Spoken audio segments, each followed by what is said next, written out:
So to just add 2 grains of salt, first of all, Zeekr has confirmed with their own service that after 1,000 charge cycles, fast charge cycles, charging speed is limited.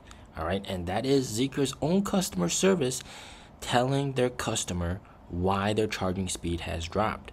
Okay, so that's caveat number 1 that you have to pay attention to before we even start this video. Caveat number 2 is, of course, the fact that Zeekr has recently been notorious for quickly updating the product cycle. The Zeekr 001 started with the 2023 variant in early this year, and then February they launched the 2024 variant, and then in August they launched the 2025 variant. So maybe after 6 months your car becomes outdated. So there's also that to take into mind. So knowing the fact that after charging 1,000 times your charging speed is going to be decreased and you're going to be stuck with a bad battery in the long run, and also the fact that you might have an outdated vehicle in just 6 months, whenever there's a new chip that comes out, they add that in and launch the 2025 variant or the 2026 variant. You never know. So how does this car stack up to ONVO L60? Well, first of all, the pricing. There is significant pricing overlap. The ONVO L60 starts at 219,900 RMB or 31,000 US dollars to be exact. And this car, the Zeekr 7X, starts at 239,900 RMB or 33,800 US dollars to be exact. So roughly 2,800 US dollars more expensive than the ONVO L60, the price of a MacBook Pro. So there are definitely a lot of people considering either this or the ONVO L60 or even the Tesla Model Y 7-seater variant. But what you're seeing in these promo videos, this is the top tier version, which costs up to 299,000 RMB, which is about 42,000 US dollars, which is 10,000 US dollars more expensive than the ONVO L60. Now, what do you get with this pricing? Well, of course, on the top tier model, it has, with the 100 kilowatt hour battery pack, you have like 3.8 seconds, 0 to 100, very cool. And it has air suspension, very, very nice. And then the battery charges 10.5 minutes from 10% to 80%, of course, within the first 1,000 charging cycles. And then, of course, you have lots of these luxurious features, such as these screens, this center console screen in the back, and then you also have a very nice little table that flips out, and there's also a screen over there. And this is all on the top tier model. All right, so you're gonna have to pay up to almost 300,000 RMB, which is pretty much in the territory of ES6, and not so much the ONVO L60 if you're going with the top spec of the Zeekr 7X.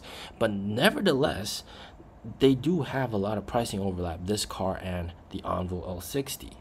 So some of the notable differences: this car will have a dash, but no mentioning of a heads-up display. So probably it might not have a heads-up display, or maybe that's going to come only on the top tier version. The performance of this car: 3.8 seconds, 0 to 100. Braking from 100 to 0 takes 34.9 meters. Pretty decent performance, to be honest. Also to mention the fact that this car is based on the 800 volt architecture, whereas the ONVO L60 is the 900 volt architecture. No performance metrics on energy efficiency, but I can bet $1,000 that the ONVO L60 has better energy efficiency than this car, for sure. Now, you can spec it up with a LiDAR, and it has 2 Orin X chips inside the car, which is their newest autonomous driving 2.0. But of course, Zeekr in the industry, they're not really known for their autonomous driving capabilities. That's one of their weaknesses. That's why they had to launch like new versions of the car so quickly, because they know that this is what they're lacking behind on. Zeekr is more well known for their quality and performance, and the design of the car. You know, sales between the Zeekr and NIO, they're pretty tight, but the Zeekr's cars are much lower in average selling price overall than NIO's. Now, the top tier version will have air suspension plus CCD, continuous damping control, which is kind of interesting. And then it can also lift the car up by up to 230 millimeters, so it can go pretty high. And then they also advertise that they got really good safety features as well. And one of the things that they prioritize in this car is storage space, so it definitely has a lot of the luxuriousness, wowness. Okay, and people are going to be swayed by it for the luxuriousness of this car, which I think is one of the selling features. But of course, with this car, you still have to charge, you still have to rely on fast charging. Zeekr's own fast chargers, they don't have as many as NIO. And also, of course, service, Zeekr service, definitely not above NIO. We've seen that in the rankings. Even Tesla is below NIO in terms of service. In terms of service, NIO's service is number one. And of course, ONVO will have access to NIO's service. And of course, with battery swap, this car not having battery swap also means that if you want to go on long distance road trips, you do have to rely on public chargers, highway chargers, etc.